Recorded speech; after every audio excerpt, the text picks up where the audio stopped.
investigators worked Friday to pinpoint the cause of a series of fiery natural gas explosions that killed a teen driver in his car just hours after he got his license, injured at least 25 others and left dozens of homes in smoldering ruins. Authorities said an estimated 8,000 people were displaced at the height of Thursday's post-explosion chaos in 3 towns north of Boston rocked by the disaster. Most were still waiting, shaken and exhausted, to be allowed to return to their homes. Governor Charlie Baker said Friday that hundreds of gas technicians were being deployed throughout the night and into Saturday to make sure each home is safe to enter. Even after residents return and their electricity is restored, gas service won't be turned on until technicians can inspect every connection in each home, a process that could take weeks. This remains a tremendous inconvenience for many people, Baker said. It's essential for the crews to get this right. The National Transportation Safety Board sent a team to help investigate the blasts in a state where some of the aging gas pipeline system dates to the 1860s.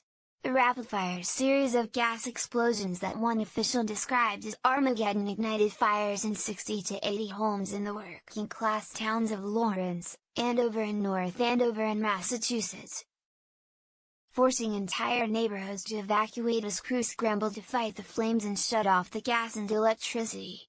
Gas and electricity remained shut down Friday in most of the area, and entire neighborhoods were eerily deserted.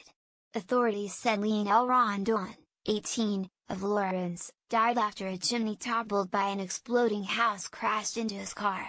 He was rushed to a Boston hospital and pronounced dead Thursday evening. Mr. Rondon, a musician who went by the name DJ Blaze, had just gotten his driver's license, grieving friends and relatives told the Boston Globe. "It's crazy how this happened," said a friend, Cassandra Carrion. The State Registry of Motor Vehicles said Mr. Rondon Edmond issued his driver's license only hours earlier Thursday. The NTSB said Friday that its team should on the scene for a week. The agency said the team will be gathering perishable evidence from the accident site and pulling together information from federal, state, and local agencies, and from Columbia Gas. The agency said among the issues to be examined are the design of the pipeline system, any upgrades in the operator's management of the pipeline. A review of the emergency response of the operator and local first responders will also be conducted. Massachusetts State Police urged all residents with homes serviced by Columbia Gas in the 3 communities to evacuate, snarling traffic and causing widespread confusion as residents and local officials struggled to understand what was happening. Some 400 people spent the night in shelters, and school was cancelled Friday as families waited to return to their homes. Mr. Baker said state and local authorities were investigating, but it could take days or weeks before they turn up answers. He declared a state of emergency for the affected area so the state could take over recovery efforts. Mr. Baker authorized the utility Eversource to take management control over the effort to restore services. The Massachusetts Emergency Management Agency blamed the fires on the gas lines that had become overpressurized but said investigators were still examining what happened. Capturing the mounting sense of frustration, Democratic U.S. Representative Seth Moulton tweeted that he had called the utility's president several times with no response. "Everyone wants answers. And we deserve them," Mr. Moulton said. Columbia Gas President Steve Bryant wouldn't comment on the suspected cause of the blasts, deflecting questions about his company's response but saying it had substantive, lengthy conversations with the authorities. The Massachusetts gas pipeline system is among the oldest in the country, as much as 157 years old in some places, according to the Conservation Law Foundation, an environmental advocacy group. Columbia Gas had announced earlier Thursday that it would be upgrading gas lines in neighborhoods across the state, including the area where the explosions happened.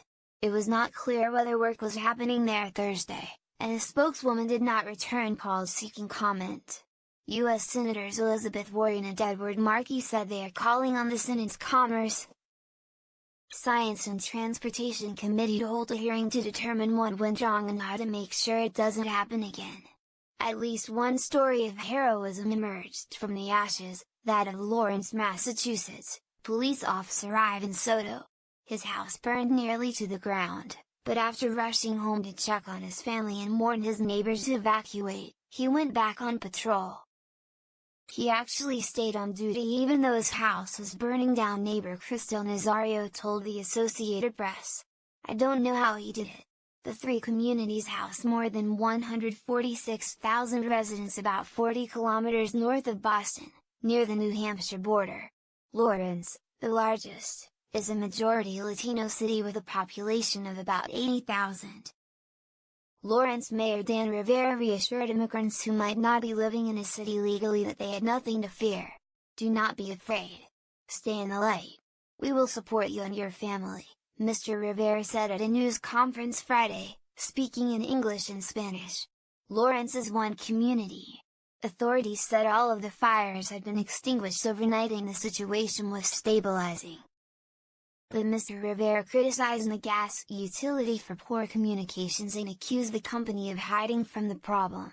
On Thursday, Andover Fire Chief Michael Mansfield described the unfolding scene as Armageddon.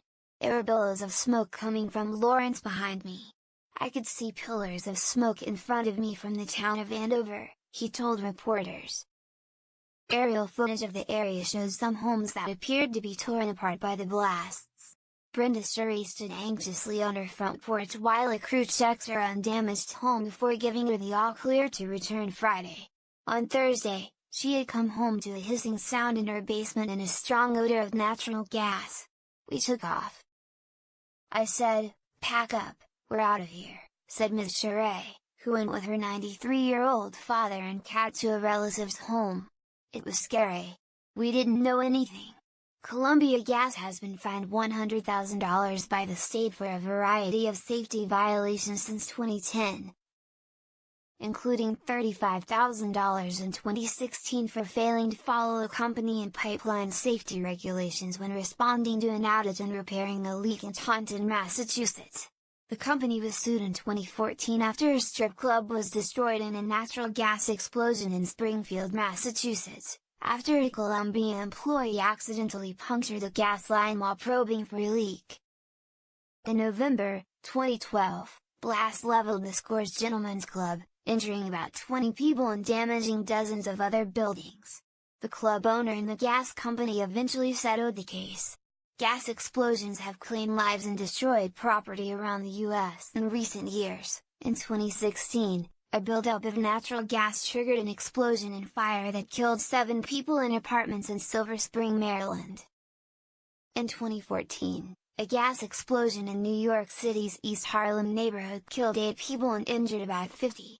Consolidated Edison later agreed to pay $153 million to settle charges after the state's Public Service Commission found it had violated state safety regulations. A gas leak had been reported before that blast. A 2011 natural gas explosion killed 5 people in Allentown, Pennsylvania, and that state's largest gas utility was fined by regulators, who called the company's safety record downright alarming. In September 2010, a Pacific Gas and electric gas pipeline exploded in San Bruno, California, killing 8 people and destroying 38 homes.